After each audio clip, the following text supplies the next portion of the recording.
नमस्कार, अस्सलाम वालेकुम. आज आपण असे दोन व्यक्तिमत्व आहेत यांच्याशी भेटणार आहोत आणि बोलणार आहोत. आज ते आपल्यासोबत आहेत आणि या दोन व्यक्तिमत्वाची पुणे आणि मुंबई येथे पोलीस दलामध्ये नुकतीच नियुक्ती झालेली आहे आणि ते त्यांच्या कार्यासाठी पुढील कार्यासाठी ते जाणार आहेत आणि त्यांच्याशी आपण चर्चा करणार आहोत की पोलीस दलामध्ये जाण्यासाठी त्यांनी कशी मेहनत घेतली, कोणाची प्रेरणा त्यांना मिळाली आणि पोलीस दलात जाण्यासाठी खरं तर काय त्यांनी परिश्रम घेतले. आज आपण त्यांच्याशी बोलणार आहोत. खरं तर हे दोन्ही सख्खे चुलत बंधू एकाच गावातील आहेत आणि त्यांची आपण पाहतो की आज पोलीस दलामध्ये ती भरती झालेली आहेत. त्यांची प्रथमतः आपण ओळख करून घ्या. सर, नाव सांगा आपलं.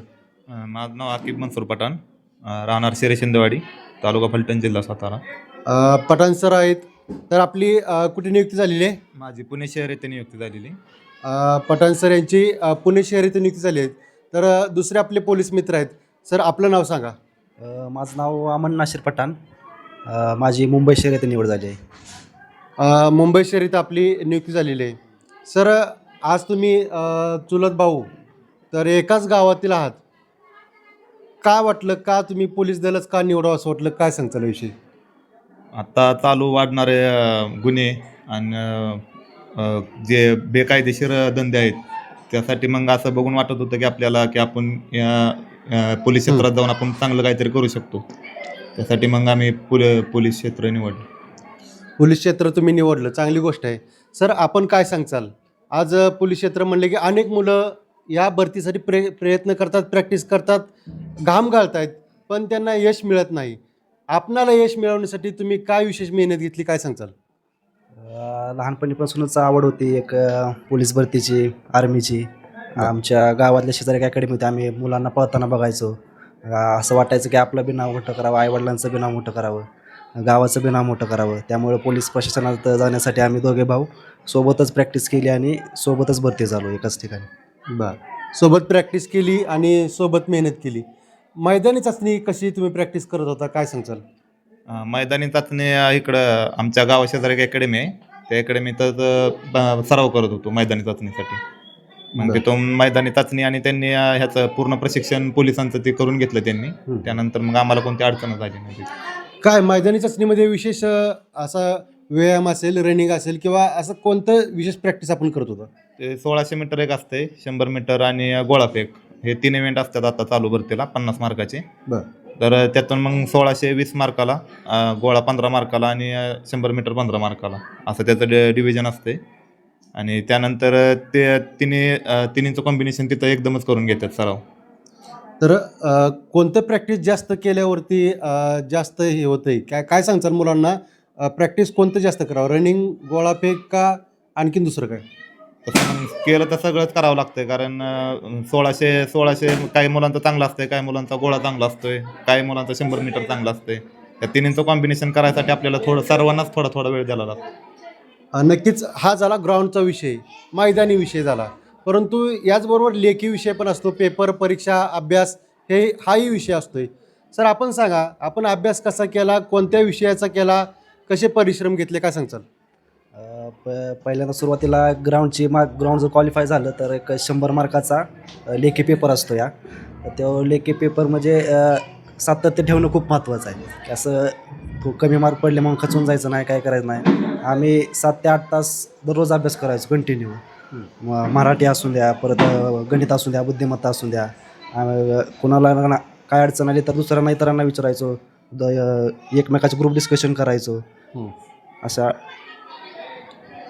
हे सर्व मेहनत करत असताना, मैदानी असेल किंवा लेखी असेल, अभ्यास करत असताना कधी यापूर्वी कधी अपयश आलं, या अपयशाला आपण खचून न जाता पुढे कसं गेलात किंवा कधी असं वाचलं का आपण एवढी मेहनत करतोय बाबा, अपयश कधी वाटलं?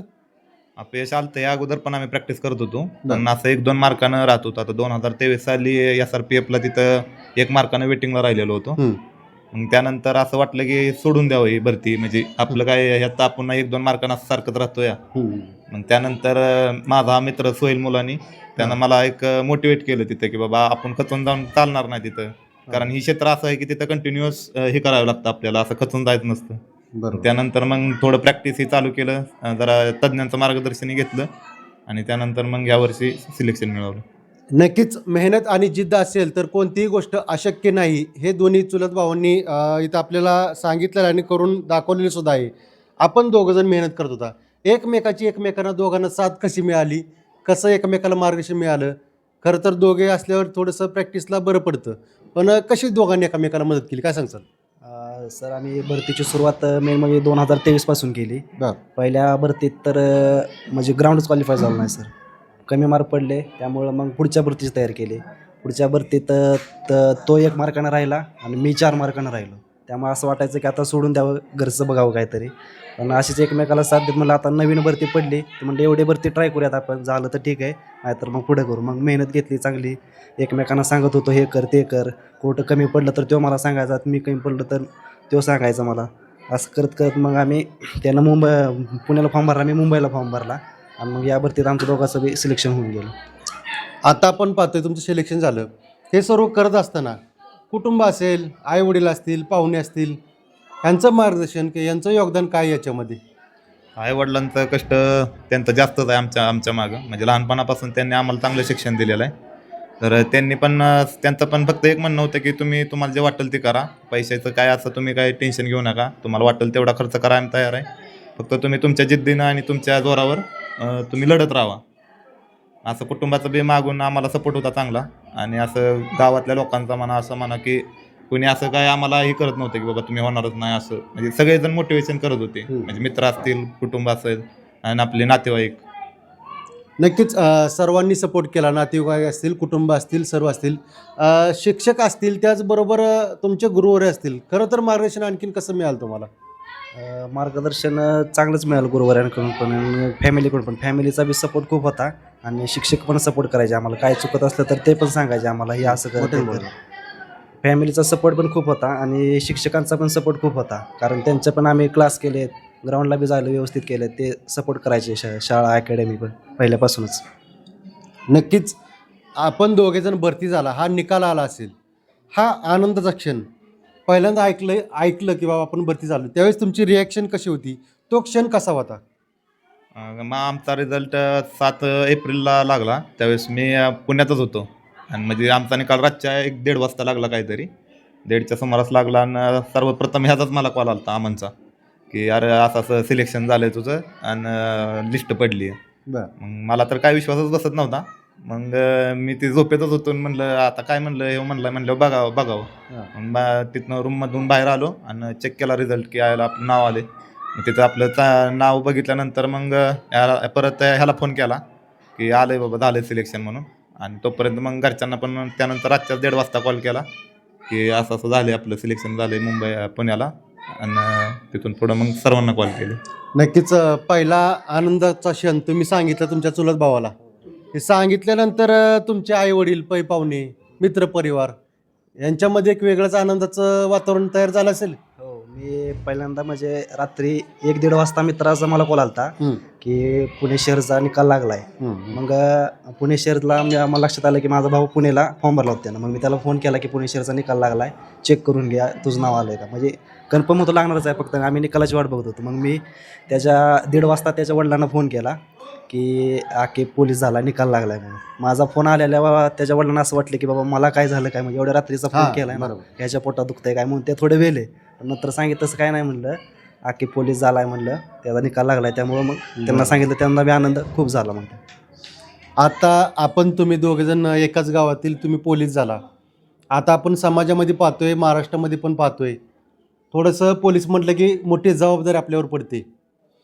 पोलीस म्हणून पुढे काय करण्याचं स्वप्न तुमचं आहे, काय करणार, काय सांगचाल?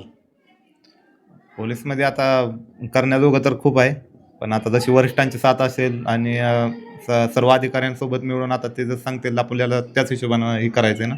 त्यामुळे जेवढं प्रशासन आणि सुव्यवस्था आपल्याला पोलिसांचं कामच आहे की जनतेचं रक्षण करणं आणि प्रशासनाची सोय करणं. मग त्या सर्व जी गोष्टी आहेत त्या आम्ही प्रामाणिकपणे पार पाडण्याचा प्रयत्न करू. नक्कीच ग्रामीण भागातील ज्या गोष्टी आहेत त्या तुमच्यावरती पडणार आहेत. कोणत्या पदावरती आपण आहात सध्या? आता सध्या कॉन्स्टेबल म्हणून लागलेलो आहे ह्याच्यात पुणे शहरला. बरं. आणि आपण कोणत्या पदावरती आहात? त्याचं पोलीस कॉन्स्टेबल मुंबई शहर. पोलीस कॉन्स्टेबल म्हणून आपण आहात, तर चांगली गोष्ट आहे. आता अनेक मुलं भरती करतायत मेहनत करतायत, काय मुलं खचून जाऊन सोडून देतात मध्येच, काय सांगतात त्या मुलांना? त्या मुलांना एकच सांगणं आहे की खचून जाण्यासारखं काहीच नाही, कारण आम्ही पण 1-2 मार्कांनी राहून आम्ही पण खचून गेलेलो होतो. पण त्यानंतर आपणच आपलं मोटिवेट करायचं स्वतःला, की सांगायचं की बाबा आपण एक चान्स लास्टचा घेऊ, आणि तयारी पण 100%च करायची की बाबा ह्या भरतीत झालंच पाहिजे. की आता असं नाही की बाबा आपण मागच्या वेळेस राहिलोय, मागच्या वेळेस तर झालेलं ते सर्व तिथं सोडून द्यायचं आणि येणाऱ्या भरतीत नवीन जोश आणि नवीन ताकदीनं पूर्ण उतरायचं आणि 100% प्रयत्न करून असं एक जागा निघली ना, असं वाटायला पाहिजे की आपली एक जागा आहे ना ती आपलीच आहे, आपलीच फिक्सच आहे तिथं आपण. असं त्या त्या त्या प्रकारे मेहनत करायची, मग आपलं होऊन जाते. नक्की, खरंच अशी जिद्दची काढली पाहिजे. आता आपण पाहतोय अनेक मुलं करतात भरतीची प्रॅक्टिस, पण काय सामान्य कुटुंबातील लोक आहेत, काय गरीब कुटुंबातील लोक आहेत, हे पण प्रॅक्टिस करतात. असं सामान्य लोकांना पण तुम्ही काय सांगताल, गरीब कुटुंबाच्या लोकांना? गरीब कुटुंबाच्या लोकांना मेन म्हणजे कसं त्यांना फॅमिलीकडून बी सपोर्ट भेटला पाहिजे, त्यांना शिक्षकांकडून बी सपोर्ट भेटला पाहिजे आणि मेन म्हणजे त्यांना संगत पण चांगली मिळाली पाहिजे. कारण मुलं कसं करतात त्याच्या नादाला लागून कुठं बी बुरकटतात. म्हणजे अभ्यासात ग्राउंडमध्ये सातत्य ठेवलं की होऊन जातं. त्यामुळे त्यांना पण एवढं सांगेल की अभ्यासात ग्राउंडमध्ये सातत्य ठेवा आणि जोपर्यंत होत नाही तोपर्यंत सोडू नका. आई वडील आणि गावातील लोकांना काय सांगतात? आईवडिलांना बी एवढं सांगतो की बाबा मुलगा करतोय म्हणजे तो काय असं नाही की करत नाही, तो फक्त त्याला थोडा सपोर्ट द्या, थोडा हे करा त्याला की बाबा होतील, आज होतील, उद्या होतील. झालं नाही म्हणून त्याला बोलणार की बाबा तो एवढ्या मार्कानं राहिला, तेवढ्या मार्कानं राहिला. फक्त त्याला सांगा की बाबा बाळा करतो, आम्ही तुझ्या पाठीशी आहे, काही झालं तरी. एवढं सांगेन आईवडिलांना. एकाच वाक्यात, आज अनेक मुलं प्रॅक्टिस करतायत, त्यांना तुम्ही काय संदेश द्याल? फक्त आणि फक्त सातत्य, कन्सिस्टन्सी. सातत्य पाहिजे. खरंच ही खूप मोठी गोष्ट आहे सातत्याची, आणि सातत्य आणि जिद्दची काठी असेल तर कोणतीही गोष्ट अशक्य नाही. ही दोन्ही चुलत भावांनी आज सिद्ध करून दाखवलेलं आहे, आणि हे दोन्ही चुलत भाऊ एकाच गावातील आणि मला वाटतं एकाच कुटुंबातील आहेत. आणि असं असताना जर जिद्दची काठी असेल तर कोणतीही गोष्ट अशक्य नाही, ही त्यांनी सिद्ध करून दाखवलेलं आहे. आणि खरं तर कुटुंबाची एवढी मोठी कहाणी आहे या, आणि ही मुलं आज सक्सेस झालेली आहेत. आणि ह्याच्या पाठीमागं आईवडील असतील, त्यांचे गुरुवर्य असतील, शिक्षक असतील, यांचंही खूप मोठं यश आहे. त्यांचं जर असं जर पाठबळ लागलं तर मुलं यशस्वी होत असतात. आज त्यांच्या कुटुंबाला, आईवडिलांना, त्यांच्या पै-पाहुण्यांना, मित्रपरिवारांना नक्कीच आनंद झालेला आहे. आणि या दोन्ही पोलीस मित्रांनी, पोलीस मुलांनी पुढे जाऊन त्यांची योग्य पद्धतीने कामगारी बजवावी आणि जाऊन आज लोकांमध्ये चांगलं सामाजिक काम करावं, असे आपण साथी मानवतेचा या यूट्यूब चॅनलच्या माध्यमातून त्यांना शुभेच्छा देऊया. आणि आपण दोघंजण खरं तर साथी मानवतेचा या यूट्यूब चॅनलशी बोलला, त्याबद्दल आपल्या दोघांचे मनःपूर्वक आभार. धन्यवाद.